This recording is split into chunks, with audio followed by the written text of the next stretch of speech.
Pascal, right here. Fabio Malavasi, NBA Brazil. Well, just from my point of view, I was in 2011 on BWB basketball camp with Masai, late BJ Johnson, all those cats. And to see that kid to achieve what you did so far, it's pretty amazing. This is your second finals, 3 times All-Star, MVP of the, Eastern Conference Finals. And I just want to see, because the way I see it's amazing, man. See that kid come to be where you are now. How do you reflect on that transition? Well, first of all, thank you. Appreciate that. That's very nice of you. But I mean, I think it's pretty hard to reflect, when you're still in the journey. Obviously, I'm super blessed.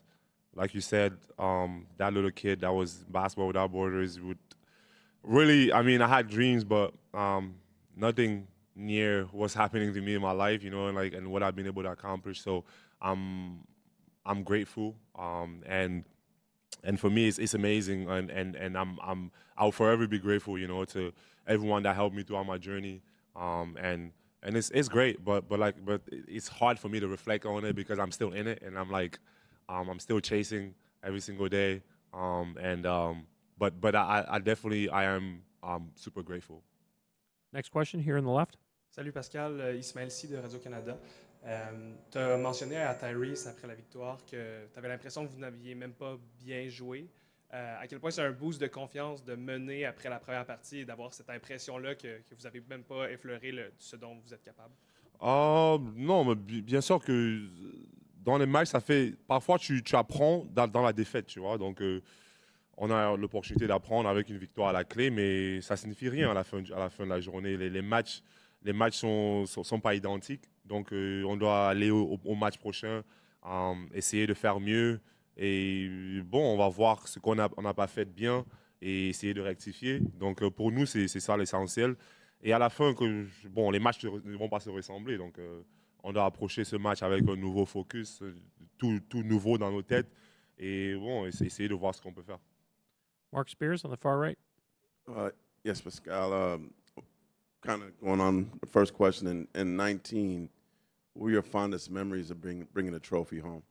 What was my memories, you said? Your fondest memories of that, bringing that home? Like in Cameroon? Time? Yeah.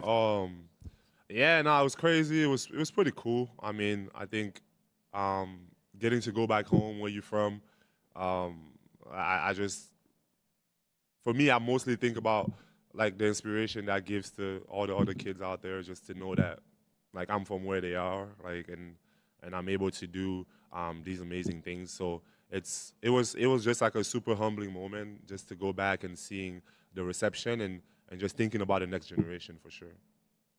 4th row on the left. Pascal Ariaga from ESPN Brazil.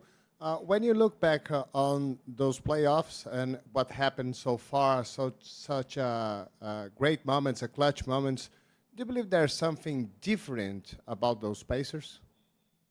What do you mean, like a championship aura, like? Oh, I don't know. I don't know. I mean, I think for me, for us, we just focus on us. To be honest, we try not to look ahead. It's all about us, the moment, and yeah, I don't really think about those things. I just think about us, and for us, it's game 2, which is the most important thing right now.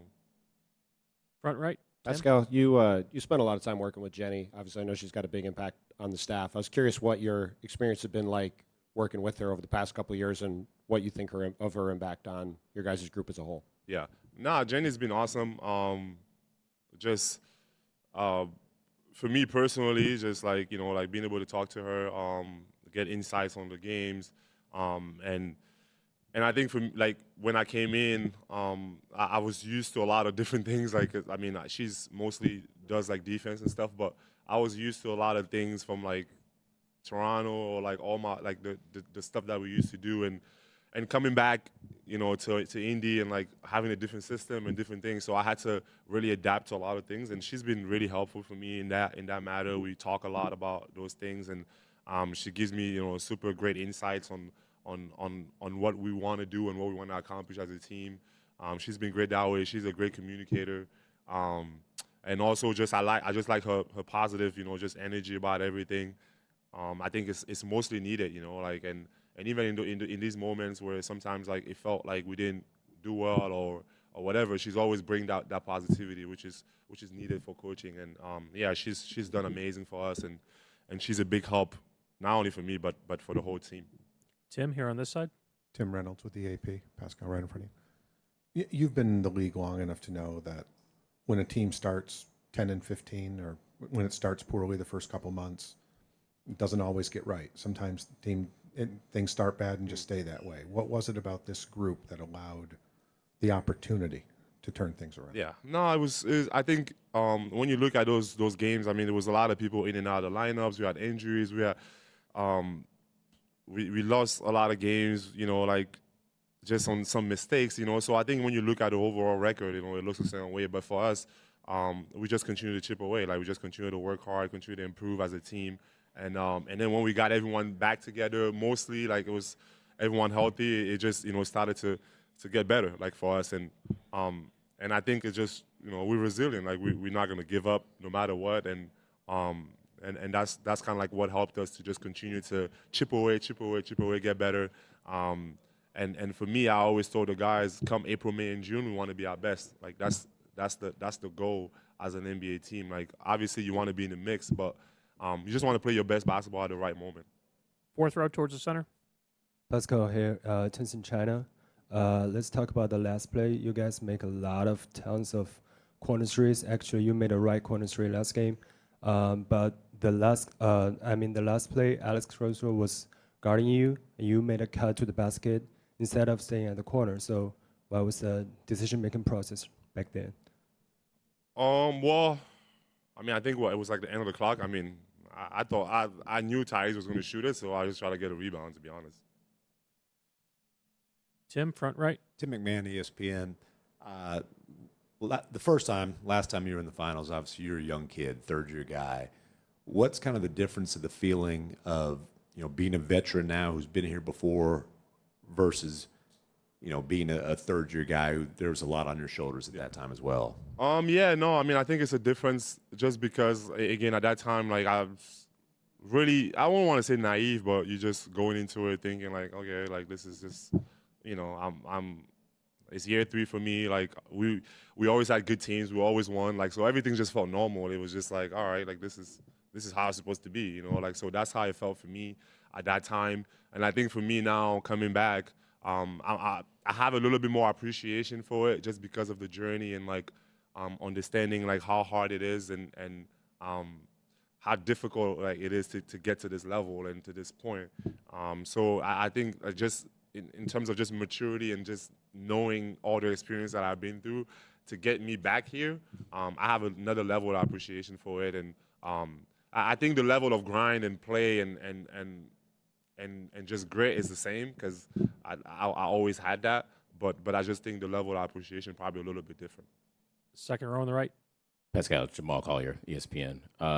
Rick gives you guys a lot of freedom on offense to sort of just do it and figure it out on the court. Just kind of wondering what kind of advantage do you think that guys gives you, or just why do you think that works so well for you guys as a team? Well, I think it's cool. Obviously, we have like a point guard that obviously runs the show for us and get us in position, and also is not just looking to get his. He's moving the ball. He's doing everything for the team. So he starts the engine for us, and we have TJ coming off the bench doing the same thing. Obviously, we have a lot of guards.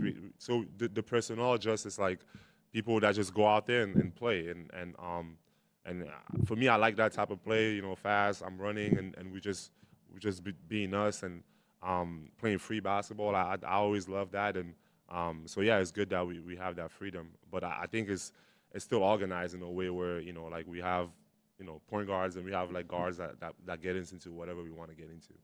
Thank you, Pascal. Tyrese will be right up.